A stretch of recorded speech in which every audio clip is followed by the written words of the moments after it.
77 online tutorial మన YouTube ఛానల్లో అన్ని సబ్జెక్టులకు సంబంధించిన వీడియోల్ని మీ ముందుకు ఉంచుతున్నాను. అందులో భాగంగా ఈరోజు మీకు హిందీ పాఠాలు బోధించడానికి ఛత్తీస్గఢ్ నుంచి ఒక హిందీ మాస్టర్ వచ్చారు. ఆయన పేరు పంకజ్ దీక్షిత్. ఆయన 25 సంవత్సరాలు ఎక్స్పీరియన్స్ ఉంది. మంచి ఎక్స్ప్లెనేషన్ ఇస్తారు. మీరు చక్కగా వినండి. క్వశ్చన్ నెంబర్ 2 మన పబ్లిక్ లో ఇచ్చే క్రియ విశేషం. ఆయన ఎక్స్ప్లెనేషన్ వినండి. మన వీడియో లైక్ చేయండి, మీ ఫ్రెండ్స్ అందరికీ షేర్ చేయండి. మన 77 ఆన్లైన్ ట్యుటోరియల్ ఛానల్ ని ఫాలో అవుతూ ఉండండి. Now we are welcoming the Hindi master Pankaj Dikshit sir. He is in our studio. Please welcome sir. Namaste sir. Namaste. Namaste. Thank you very much for coming here for my 77 online tutorial YouTube channel. Please give your valuable Hindi classes. Thank you sir. Thank you sir. नमस्कार बच्चों। व्याकरण में जब हम बात करते हैं तो वाक्य के अंदर सबसे महत्वपूर्ण बिंदु होता है क्रिया। क्रिया सामान्य रूप से जो काम हम करते हैं या जो काम होता है क्रिया कहलाता है। लेकिन क्रिया कैसे होता है, कब होता है, कहां होता है या कितना होता है, यह जानना भी महत्वपूर्ण होता है। वाक्य में जिन शब्दों के माध्यम से हमें यह मालूम चले कि क्रिया कब हो रही है, कितनी हो रही है, कैसे हो रही है और कहां हो रही है, उन्हें हम कहते हैं क्रिया विशेषण। इंग्लिश में से बोलते हैं एडवर्ब। तो इन चारों चीजों को जानने के लिए हम कुछ वाक्य देखते हैं। देखिए, मैं कुछ वाक्य आपके लिए बोर्ड पर लिखता हूं।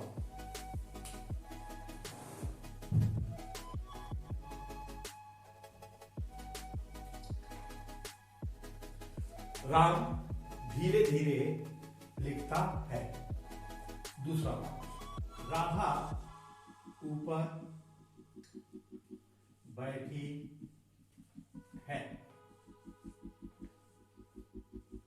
तीसरा वाक्य देखते हैं, वह कल गया था। और चौथा वाक्य, मोहन बिल्कुल थक गया।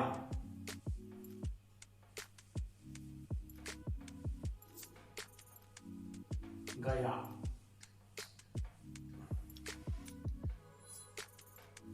Right. So, of these sentences, how to know what is adverb? हम कैसे जान सकते हैं इन वाक्यों में क्रिया विशेषण क्या है? मैंने शुरुआत में आपको कुछ शब्द बोले थे। आपको ध्यान है वे शब्द कौन से थे? मैंने बताया था आपसे कि क्रिया कब हो रही है, कहां हो रही है, कितनी हो रही है और कैसे हो रही है। इन चीजों को जानने के लिए हमें कुछ क्वेश्चंस करने होंगे, कुछ प्रश्न पूछने होंगे। ये प्रश्न हम किससे पूछेंगे? आपसे, मुझसे, बोर्ड से, इन वाक्यों से। बिल्कुल, इन वाक्यों में ही प्रश्न करेंगे। लेकिन इन वाक्यों में हम प्रश्न इन वाक्यों की क्रिया से पूछेंगे। इन वाक्यों की जो क्रिया है, यानी जो वर्ब है इन वाक्यों का, उनके साथ हम ये क्वेश्चन करेंगे। और उन क्वेश्चंस का, उन प्रश्नों का जो भी जवाब, जो भी उत्तर, आंसर हमें उस वाक्य के अंदर मिलेगा, वही क्रिया विशेषण होगा। सही समझ में आ रहा है? ओके, तो इन वाक्यों में हम प्रश्न देखने के लिए या प्रश्न पूछने के लिए सबसे पहले चलते हैं पहले वाक्य की ओर। पहले वाक्य में क्रिया शब्द क्या है? राम करता है। धीरे धीरे क्रिया तो नहीं है, इससे कोई कार्य का होना या करना तो नहीं मालूम चल रहा। लिखता है, ये इस वाक्य की क्रिया। लिखने का कार्य राम कर रहा है, अर्थात क्रिया लिखता है। तो हम इस लिखता है के साथ प्रश्न करते हैं। हमने आपको 4 शब्द बताए थे। कौन कौन से शब्द बताए थे? कब, कहां, कितना और कैसे। चलिए अब हम सबसे पहले लिखता है से पहला प्रश्न करते हैं। राम धीरे धीरे लिखता है, तो लिखता है से प्रश्न करते हैं, राम कब लिखता है? वाक्य में इस कब का कोई उत्तर हमें नहीं मिलता। कब means when. When writing. No answer is there. Second question, दूसरा प्रश्न, कितना लिखता है? राम कितना लिखता है? कितना मीन्स इंग्लिश में how much. How much writing is not there here. One word given धीरे धीरे। So no answer is there. इसका उत्तर हमें प्राप्त नहीं हो रहा है। तीसरे प्रश्न की तरफ चल देते हैं। अभी हमने 2 प्रश्न पूछे। सबसे पहले कब, फिर दूसरा प्रश्न कितना। अभी 2 प्रश्न बचे हुए। तो अब हम तीसरे प्रश्न की ओर चलते हैं और तीसरा प्रश्न पूछते हैं, राम कहां लिखता है? Where is Ram writing? No answer is there. अब आखिरी प्रश्न की ओर आते हैं, राम कैसे लिखता है? How to Ram writing? Answer is there. Ram धीरे धीरे लिखता है। वाक्य में हमें यह उत्तर मिल रहा है, अर्थात राम कैसे लिखता है का उत्तर हमें प्राप्त हुआ। कैसे? शब्द हमें बताता है कार्य के करने का तरीका, अर्थात रीति।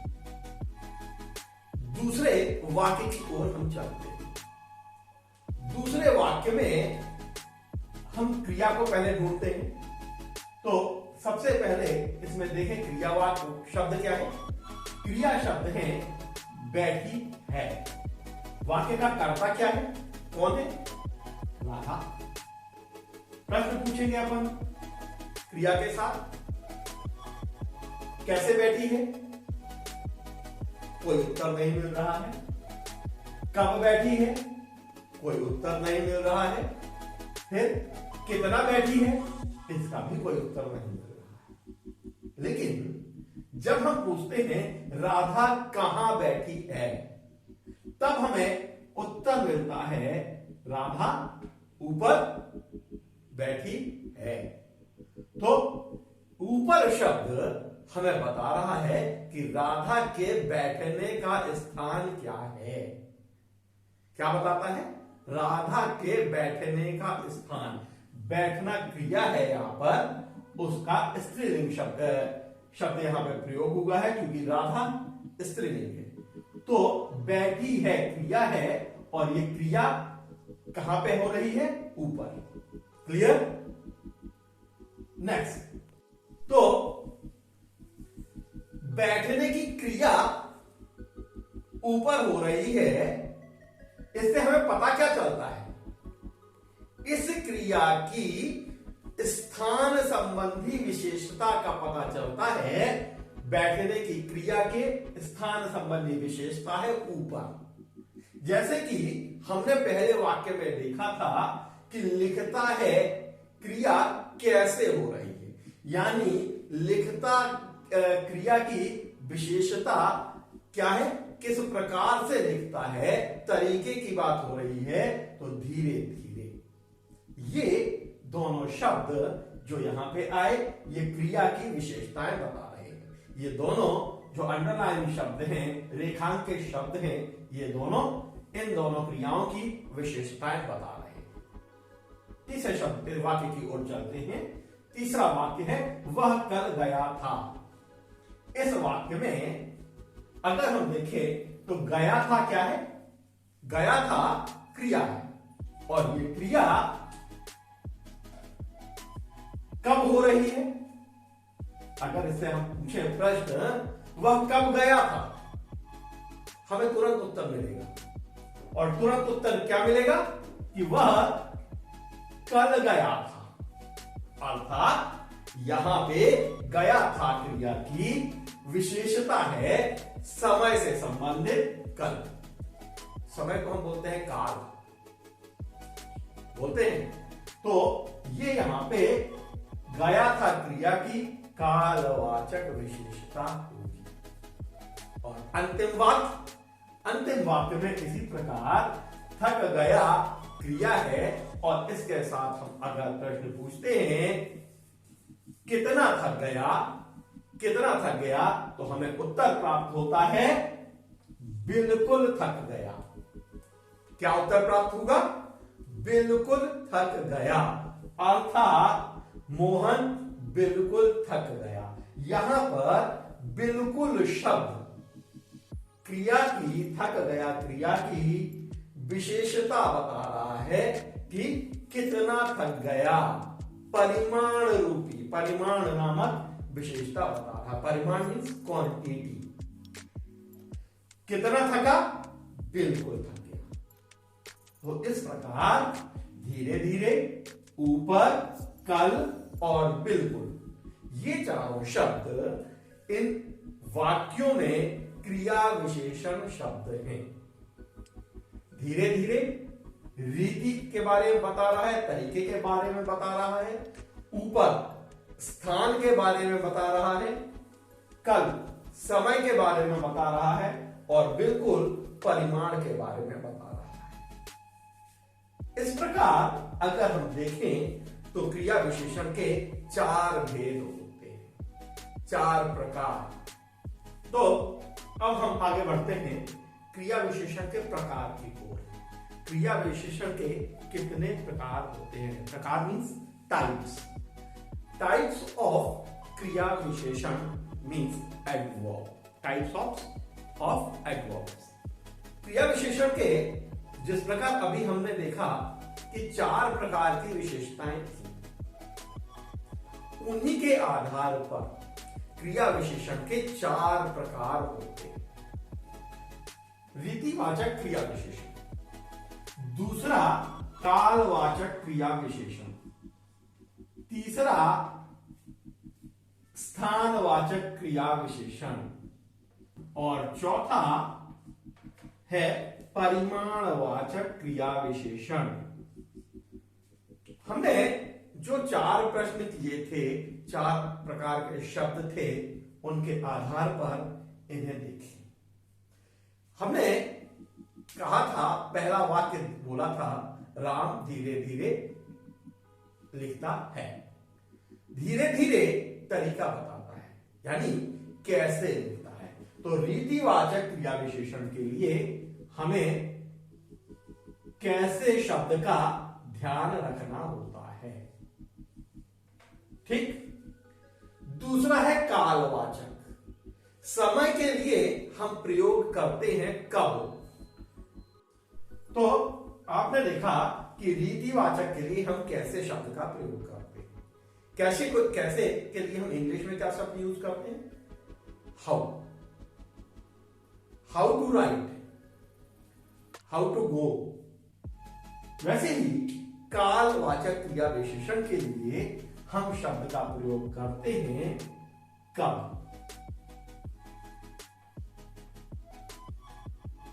कब के लिए इंग्लिश में शब्द है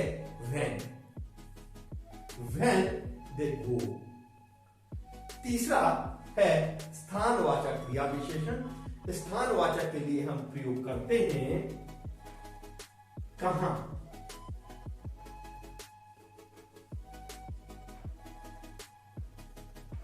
वेयर, और परिमाणवाचक के लिए हम प्रयोग करते हैं कितना। मीन्स इंग्लिश में कह सकते हैं हाउ मच। तो इस प्रकार आपने देखा कि क्रिया विशेषण अर्थात एडवर्ब कितना आसान है। बहुत आसानी से हम किसी भी वाक्य में से उसका क्रिया विशेषण ढूंढ सकते हैं, उसका प्रकार बता सकते हैं, किस प्रकार का है, किस टाइप का है। ये बहुत आसान चीज है।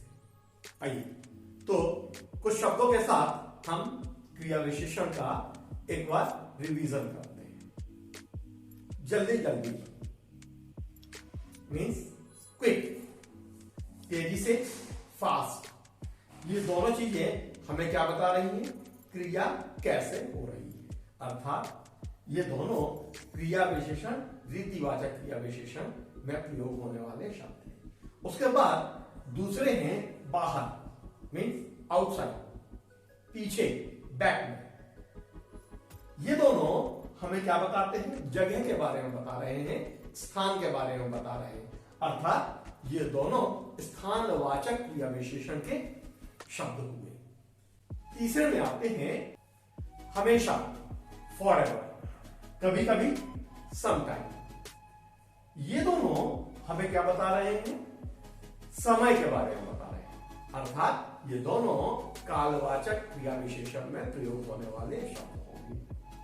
अंत में थोड़ा मीन्स लिटिल, बहुत मीन्स मोर, अधिक।